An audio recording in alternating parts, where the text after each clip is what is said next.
चलिए दोस्तों, आपका बहुत बहुत स्वागत है बिग बॉस ओटीटी के आज के अपडेट में। मैं आपको बताने जा रहा हूँ क्या क्या हुआ और आगे क्या क्या होगा। सबसे पहले बता दूँ कि भाई घर में गाना वाना बजता है थोड़ा बहुत। सब लोगों का जो कल का वीकेंड का वार रहता है उस पर थोड़ी बहुत बातचीत चलती है। और भाई और भी घर में सब लोग छोटे मोटे ऐसे मुद्दे पे यानी कि जो उनके बने रहते हैं बॉन्ड्स उसी पे वर्क करते रहते हैं। और भाई है ना, थोड़ा बहुत सब लोग आपस में बातचीत कर रहे रहते, फिर बिग बॉस का इनको एक मैसेज आता है। और भाई फिर मैसेज में ये जो रहता है नॉमिनेशन की प्रक्रिया का बिग बॉस बताते हैं।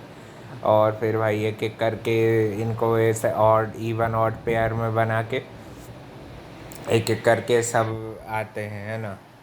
और उनको आपस में डिस्कशन करके ये एक जन को नॉमिनेशन के लिए सिलेक्ट करना रहता है। वहाँ भी दो जोड़ियाँ आएंगी सामने, है ना। तो भाई ऐसे एक एक करके तो भाई एंड ऑफ द टास्क में भाई जो जो नॉमिनेट हुए हैं उनका बताने जा रहा हूँ। वो हुए भाई, चंद्रिका नॉमिनेट हो जाती है। और साथ ही में शिवानी नॉमिनेट हो जाती है। और साथ ही में कृतिका बच जाती है। और साथ ही में विशाल भी मेरे ख्याल से इस वीक नॉमिनेट हो गया है। और एंड ऑफ द डे ये जो है मोनिशा जी, ये भी हो जाती हैं, है ना, ये भी हो जाती हैं। और और कौन हुआ था आज नॉमिनेट? दीपक। दीपक तो सेव हो जाते हैं और अरमान मलिक को भी भाई इन लोगों ने सेव कर लिया, है ना। अरमान कृतिका दोनों सेव हो जाते हैं। और फिर भाई घर में वही सब डिस्कशन चल रहा रहता है ना, नॉमिनेशन को लेके उसकी प्रक्रिया के बाद। थोड़ा बहुत भाई सना मकबूल थोड़ी ओवर थिंक कर लेती तो उसकी भी तबीयत ख़राब हो जाती, तो भाई इसको भी नाटक बताना चाहिए, है ना। सना मकबूल एक्टिंग कर रही है भाई, तबीयत सबकी किसी न किसी की ख़राब हो जाती है ना। शिवानी को ऐसा ये कहना गलत है कि भाई नाटक किया, ये किया, वो किया। वो भी अपने भाई थोड़े बहुत स्ट्रगल के डेज का बताती है कि कैसे कैसे वो उसने परिस्थितियों को झेल के आई है यहाँ पे। अपने कुछ कुछ स्ट्रगल डेज के अपनी चीज़ें बताती है। रणवीर ने तो भाई तय कर लिया, या तो सना मकबूल से कंटेंट लेना है अपन को, या तो अपन शिवानी से कंटेंट लो, है ना। उनको छेड़ते हुए थोड़े दिख रहे थे। वैसे तो भाई ड्यूटी सही कर रहे थे रणवीर, तो उनको बचाना ठीक रहा, है ना। साई केतन भी सेफ है और सना भी सेफ है ना। मेरे ख्याल से सना सुल्तान भी सेफ है जो। और और भी घर में जो है ये इन सब का वही सब चीज़ें चलती रहती, गेम प्लान को लेकर डिस्कशन, किसका गेम कैसा, है ना। नेजी को थोड़ा भाई बुरा लग जाता है कि वो भाई चंद्रिका के वो अपना दोस्त वगैरह मानता था और उसमें उसके लिए स्टैंड नहीं ले पाता। बाद में भाई उसको चीज़ों का बड़ा बुरा लगता है। सना मकबूल भी ज़्यादा भाई ओवर थिंक कर लेती तो उनकी भी थोड़ी सी हालत ख़राब हो जाती है।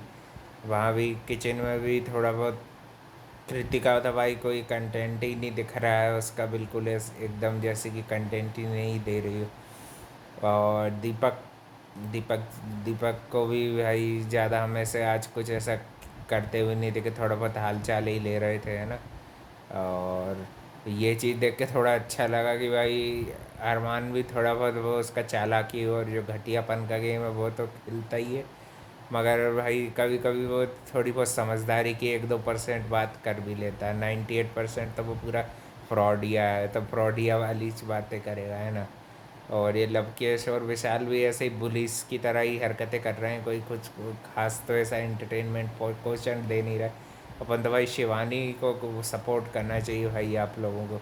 शिवानी काफ़ी अच्छी ऑनेस्ट और वो डिज़र्व करती है। सना मकबूल को भी भाई दोस्ती और थोड़े बहुत स्टैंड बाई स्टैंड लेने में वो खुद ही डामाडोल है। और भाई उसको नेज़ी को काफ़ी समझाने की कोशिश कर रही थी, फिर नेज़ी बाद में थोड़ी बहुत चीज़ हर्ट हो जाता है, फिर बाद में मान भी जाता है। और भी ये घर में यही सब चलता रहा भाई, चक्कर पक्कर इनका जो चलता रहता है ना। इसकी उसकी करना, मुंह के सामने कम बात करना, पीठ पीछे बड़ा ग्रुप बना के अपने आप को ज़्यादा ओवर शाइन करना। रणवीर को मैंने देखा भाई ग्रुप में ज़्यादा बात नहीं करता, वो सीधा ही बोलता है, जिसको मैंने ज़्यादा ग्रुपिंग वो पसंद करता नहीं है, काम से काम रखता है। और वो भी कभी कभी कुछ गलत चीज़ें करते हैं, है ना। वो मुद्दा भी उठाया था थोड़ा सा कि वो जिसमें उनको बुशी बुशी बोल दिया था जिसने सना मकबूल ने। ये भी भाई बहुत चालाकी से और वो अच्छा गेम खेल रही है। कभी ये भी मेरे ख्याल से आगे जा सकती है ना, क्योंकि दोस्ती सही कर रही, दोस्ती के नाम पे इसको बस एक हो जाए, प्रायोरिटी को सिलेक्ट सही कर ले। नेजी भी थोड़ा बहुत भाई रोज फटा करे ना तो इन लोगों का सही रहेगा लेवल, वो भी आगे निकल सकता है, शिवानी भी आगे निकल सकती है, चंद्रिका का तो भाई दोगलापंथी छोड़नी पड़ेगी तभी वो सही कहलाएगी। इधर की उधर तीली लगा के अपने फ़ायदे के हिसाब से मोड़ लेती है चीज़ों को, अभी तो उसके लिए बेनिफिशरी है। अब देखो भाई वोटिंग के बाद क्या रिजल्ट आता है ना, कुछ और शॉकिंग लगता है कि नहीं। मेरे को तो भाई एक ही कंटेंडर के लिए सबसे बुरा लगा, वो था भाई नीरज गोयाट, अपने अपने एथलीट भाई, मेरे ख्याल से भाई वो एथलीट हैं इसलिए उनको जाना पड़ा है ना, वो कम ही दिन के लिए आए थे, ये थोड़ी बहुत हाइप के लिए आए होंगे शो को देने के लिए। तो भाई और भी अपडेट के लिए चैनल को लाइक कमेंट शेयर सब्सक्राइब सब कर देना, और मिलते हैं भाई कल एक और नए OTT के न्यू अपडेट में।